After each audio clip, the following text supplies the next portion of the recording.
नमस्कार, आप देख रहे हैं हमारी ये स्पेशल कवरेज और मैं हूं राजीव मिश्रा। श्रेयस अय्यर ने दूसरी पारी में अर्धशतक लगा दिया। वहीं साथ ही अगर हम सीनियर बल्लेबाजों की बात करें तो चेतेश्वर पुजारा और अजिंक्य रहाणे जैसे बल्लेबाज दूसरी पारी में भी फेल रहे और अब इस बात को लेकर चर्चा बहुत गर्म हो चुकी है कि आखिर चेतेश्वर पुजारा और अजिंक्य रहाणे की जगह भारतीय टीम में अब बनती भी है या नहीं। क्या युवा खिलाड़ियों को अब मौका दिया जाएगा, क्योंकि दूसरे टेस्ट मैच में विराट कोहली की वापसी हो जाएगी टीम में और ऐसे में अब सवाल बड़ा यह है कि चेतेश्वर पुजारा या अजिंक्य रहाणे में से कौन टीम से ड्रॉप किया जाएगा और क्या श्रेयस अय्यर इन दोनों बड़े बल्लेबाजों की जगह लेने के लिए पूरी तरह से तैयार है। इसी मुद्दे पे आगे बातचीत करेंगे और हमारे साथ क्रिकेट एक्सपर्ट्स का पैनल भी होगा। इनसे हम बातचीत शुरू करें उससे पहले एक रिपोर्ट आपको दिखाते हैं और इस रिपोर्ट को देखकर आप हैरान रह जाएंगे, आप थोड़े परेशान भी होंगे कि पिछले 3 सालों में अजिंक्य रहाणे और चेतेश्वर पुजारा का बल्ला बिल्कुल नहीं बोला है और इसी वजह से अब तमाम क्रिकेट फैंस के साथ साथ क्रिकेट एक्सपर्ट्स भी अब उनकी जगह पर सवाल उठाने लगे हैं।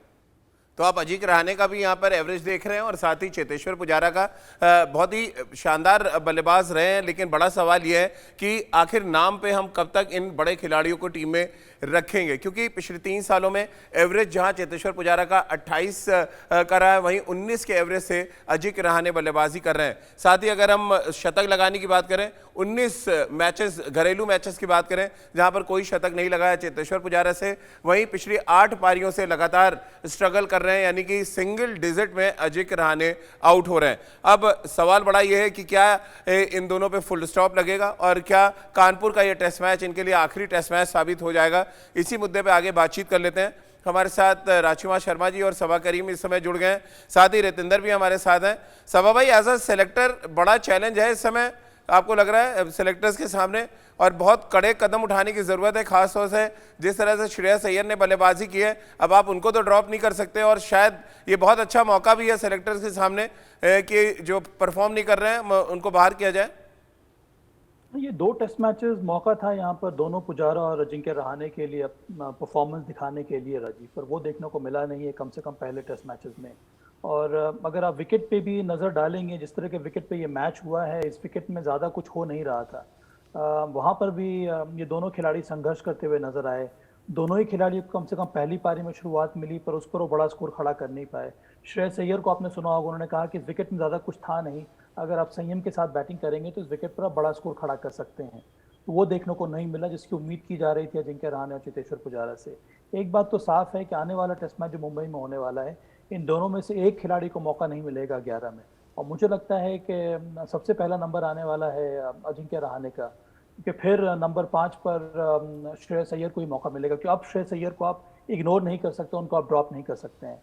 तो ये अवसर ज़रूर है चयनकर्ताओं के आगे के बारे में सोचने का, आपने कौन से प्लेयर्स को डेवलप किया है, कौन से खिलाड़ी आपके हिसाब से अब टेस्ट मैच में एंट्री कर सकता है। यही कम्युनिकेशन होना होगा हेड कोच और चयनकर्ताओं के बीच में, ताकि आप आने वाले समय के लिए टेस्ट मैच की टीम, टेस्ट मैच की जो मध्य क्रम की जो बल्लेबाजी होती है, उस प्रकार के बैटर्स को आप लेकर आए टीम में। रितेंद्र, आपको भी लग रहा है बहुत कड़े स्टेप उठाए जाने की अब जरूरत है? बहुत मौके दिए जा चुके हैं अजिंक्य रहाणे और चेतेश्वर पुजारा को और शायद श्रेयस अय्यर ने बहुत आसान कर दी हैं चीजें सिलेक्टर्स के लिए। जी हाँ राजीव, बिल्कुल। जब नए लड़के को मौका मिलता है मुझे लगता है वो अपनी एड़ी चोटी का जोर लगाता है और परफॉर्म करता है, और ऐसा ही श्रेयस अय्यर ने किया है। लगभग उन्होंने अपनी टीम को अब अपने जगह को सीमेंट किया है, अगर हम फिलहाल की बात करते हैं। और यहाँ पे Ajinkya Rahane, Pujara, they have to be among runs. एक समय ये दोनों दिग्गज होते थे, लेकिन अब मानो कि बल्ले से रन निकल ही नहीं रहे हैं, तो बड़ा चिंता का विषय है। और मैं साबा से बिल्कुल एग्री करूंगा, क्योंकि यहाँ पे अगर आप परफॉर्म नहीं करते हैं तो आपकी टीम में कोई जगह नहीं है। और अजिंक्य रहाणे को तो he has been given a longer rope, तो अब मुझे ऐसा लग रहा है कि कहीं ना कहीं अजिंक्य रहाणे का पता साफ हो सकता है और नए लड़के को चांस मिल सकता है। और Ajinkya Rahane he has to go back to domestic cricket, go through all the grinding और रन्स बना के वापस टीम में आने की अपनी जो पेशकश है वो सिलेक्टर्स के सामने रखें।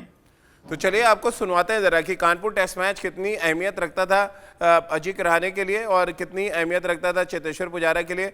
आपको सुनवाते हैं इस टेस्ट मैच से ठीक पहले अजिंक्य रहाणे ने अपने फॉर्म के बारे में क्या कहा और चेतेश्वर पुजारा ने क्या कुछ कहा अपनी बल्लेबाजी के बारे में। आइए वो सुन लेते हैं और उसके बाद फिर राजकुमार जी से उनका रिएक्शन लेते हैं। तो आपने सुना अजिंक्य रहाणे को भी और चेतेश्वर पुजारा को भी अपना अपना तर्क वो दे रहे थे, लेकिन कुल मिलाकर अब तो इम्पोर्टेंट ये है कि सिलेक्टर्स किस तर्क के साथ इनको टीम में रखते हैं या फिर बाहर जाने का वो रास्ता दिखाते हैं। राजकुमार सर, लगातार खराब प्रदर्शन जिससे टीम पर भी बहुत प्रेशर पड़ रहा है। विराट टीम में आएंगे तो प्रेशर उन पर भी पड़ जाएगा क्योंकि बिल्कुल ऑफ कलर है चेतेश्वर पुजारा और रहाणे। सिर्फ सभा भाई कह रहे हैं अजिंक्य रहाणे। मेरा सवाल यह है कि चेतेश्वर पुजारा किस बिना पे वो टीम में बने रहेंगे? अगर श्रेयस अय्यर आपकी एक फाइंड बन चुके हैं मिडिल ऑर्डर में, तो दूसरा यंगस्टर क्यों नहीं हम चांस दे सकते हैं मुंबई में?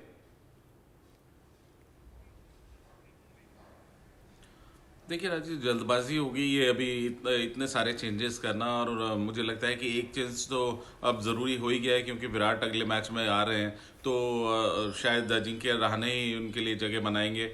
और पुजारा का इतनी जल्दी चेंज करना मुझे लगता है कि बहुत बड़ा फैसला होगा ये अगर सेलेक्टर्स लेते हैं। दो वो भली भांति जानते होंगे पुजारा भी कि उनके रन नहीं बन रहे हैं और उन्हें कुछ ना कुछ चेंजेस करने होंगे या जल्द ही अपनी फॉर्म को वापस लाना होगा, नहीं तो उनको भी ड्रॉप किया जा सकता है।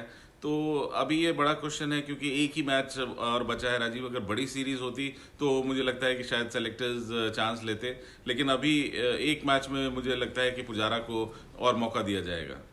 आपको भी लग रहा है सभा भाई एक ही चेंज होगा, या आपको लग रहा है एक बोल्ड स्टेप उठाया जाएगा टीम मैनेजमेंट की तरफ से, क्योंकि टीम में के साथ लगातार सूर्य कुमार यादव भी ट्रेवल कर रहे हैं? क्या आपको लग रहा है यंगस्टर्स को ग्रूम करने की ज़रूरत है और आइडियल यही होगा कि आप अपनी होम सीरीज से किसी यंगस्टर को तैयार करें नंबर 3 और नंबर 5 के लिए, क्योंकि 4 पे तो विराट बैटिंग करते हैं और फिर श्रेयस या नंबर 3 आ सकते हैं अगर आप कोई और चॉइस अगर होती है आपकी? कैसे आप देखते हैं जो सिनेरियो बनेगा इस टेस्ट मैच के बाद? सबसे पहली बात तो ये है राजीव, सूर्य कुमार यादव यंगस्टर नहीं है। जी। उनको अब आप ग्रूम नहीं कर सकते हैं, वो तैयार हैं खेलने के लिए। अगर उनको मौका मिलेगा तो फिर अभी उनको मौका मिलना चाहिए। पर मैं राजकुमार की बात से सहमत हूँ यहाँ पर। मुझे लगता नहीं है कि भारतीय टीम इतना ज़्यादा चेंजेस करना पसंद करेगी। एक और बात बहुत बड़ी है ये राजीव कि विराट कोहली के बारे में कोई बात नहीं कर रहा है, पर विराट कोहली का भी प्रदर्शन इन दोनों बल्लेबाजों के साथ साथ भी उतना अच्छा हुआ नहीं है। इसी वजह से अगर आप भारत का स्टैट देखेंगे तो भारत के लोअर ऑर्डर जो कंट्रीब्यूशन रहे हैं, लोअर ऑर्डर में जो अर्धशतकीय साझेदारियां हुई हैं वो ज़्यादा हुई हैं बनिस्बत के टॉप ऑर्डर से, और ये बहुत बड़ा चिंता का विषय है भारतीय टीम के लिए और राहुल द्रविड़ के लिए। मुझे लगता है कि इस इशू को एड्रेस करना बहुत ज़रूरी है। इसीलिए बहुत ही सोच समझ के साथ ही आपको आगे बढ़ना होगा कि कौन सा ऐसा खिलाड़ी जो नंबर 3 पर आ सकता है, जिसको हम लोग ग्रूम कर सकते हैं। क्या वो श्रेयस अय्यर हो सकते हैं, क्या विराट कोहली नंबर 3 पर जा सकते हैं, या सूर्य कुमार यादव? तो ये सोचने वाली बात होगी। पर इस समय मुझे लगता नहीं है कि भारतीय चयनकर्ता या राहुल द्रविड़ चाहेंगे कि इतना ज्यादा परिवर्तन मिडिल ऑर्डर में देखने को मिले, क्योंकि ऐसे भी मिडिल ऑर्डर और टॉप ऑर्डर जो भारत का है वो संकट में है। जी बिल्कुल। और रितेंद्र, परिस्थितियां कुछ वैसी बन रही कि वनडे में हम नंबर 4 नहीं ढूंढ पा रहे हैं और टेस्ट क्रिकेट में नंबर 5 पे जिसको खिला रहे हैं वो रन नहीं बना रहा है। ऑलमोस्ट परिस्थिति वनडे क्रिकेट और टेस्ट पे एक जैसी बन रही है 4 और 5 को लेके। जी हाँ जी, बिल्कुल। मैं तो हमेशा से मानता हूं जो लड़का रन बना रहा है आप उसको खिलाइए। जी हाँ, उसको अपॉर्चुनिटीज दीजिए। उसको कभी ये ना लगे कि मुझे लॉन्ग रोप नहीं मिली है। लेकिन पुजारा अजिंक्य रहाणे के केस में इनको काफी लंबी रोप मिल चुकी है, लेकिन रन ये नहीं बना पा रहे हैं। टीम भी कहीं ना कहीं सेटल नहीं हो पा रही है। तो यहाँ पे यंगस्टर्स, क्योंकि श्रेयस अय्यर एक ऐसी एग्जाम्पल है, जब मौका मिलता है ये लड़के जो नए आते हैं मौके को भुनाते हैं। तो अगर अजिंक्य रहाणे की जगह कोई नया लड़का आता है, पुजारा की जगह कोई नया आता है, हो सकता है we have another 2 stars in the making। तो selectors they have to be very very precise here, क्योंकि सिलेक्टर्स जानते हैं, क्योंकि वर्ल्ड कप की हार के बाद अब selectors can be really ruthless, क्योंकि अब कोई भी परफॉर्मेंस अगर नहीं आती है प्लेयर के द्वारा तो शायद वो एक्सेप्ट नहीं कर पाएंगे and they can take hard calls. तो मुझे लगता है ये अच्छी बात भी है, क्योंकि हमें अब भारतीय क्रिकेट के हित में सोचना है मोर देन रेपुटेशंस। क्या नंबर 3 की अगर हम बात करें खासतौर से राजकुमार जी, अगर रोहित भी वापस आते हैं, क्या शुभमन गिल भी एक आइडियल चॉइस हो सकते हैं जिनको आप नंबर 3 पे खिला के देख सकते हैं? बिल्कुल, एक शानदार बल्लेबाज हैं शुभमन गिल, और हमने देखा है कि उनका प्रदर्शन बहुत ही सराहनीय रहा है। बहुत टैलेंटेड क्रिकेटर हैं, तो वो एक बहुत अच्छी चॉइस हैं। अगर वो 3 नंबर पर भी खेलें, अगर उनको मौका ओपन करने का नहीं मिले तो अच्छा बैलेंस देते हैं, और 3 number is as good as opener, तो वहाँ पर वो एडजस्ट भी कर सकते हैं। और बड़ा अच्छा आइडिया है उनको स्विंग गेंदबाजी खेलने का, तो मुझे लगता है कि वो एक आइडियल चॉइस हो सकते हैं 3 नंबर के लिए। तो चलिए, तमाम विकल्प हैं इस समय भारतीय टीम के पास और ये अच्छी बात है, लेकिन समस्या वही है कि अगर आप नाम पर जाते हैं तो फिर काम के खिलाड़ी आप बाहर बिठाते हैं, जो शायद युवा खिलाड़ियों के लिए बहुत अच्छे संकेत नहीं है। बहुत बहुत शुक्रिया सभा भाई आपका, रितेंद्र आपका भी, और राजकुमार सर आपका हमारे साथ जुड़ने के लिए। तो इस उम्मीद के साथ कि जो परेशानी भारतीय टीम के साथ चल रही है अजिंक्य रहाणे और चेतेश्वर पुजारा को लेके, बहुत जल्दी टीम मैनेजमेंट इसका कोई ना कोई विकल्प ढूंढेगा ताकि भारतीय टीम पूरी मजबूती के साथ दक्षिण अफ्रीका के दौरे पर जा सके। तो चलिए, हमारी इस खास पेशकश में फिलहाल इतना ही।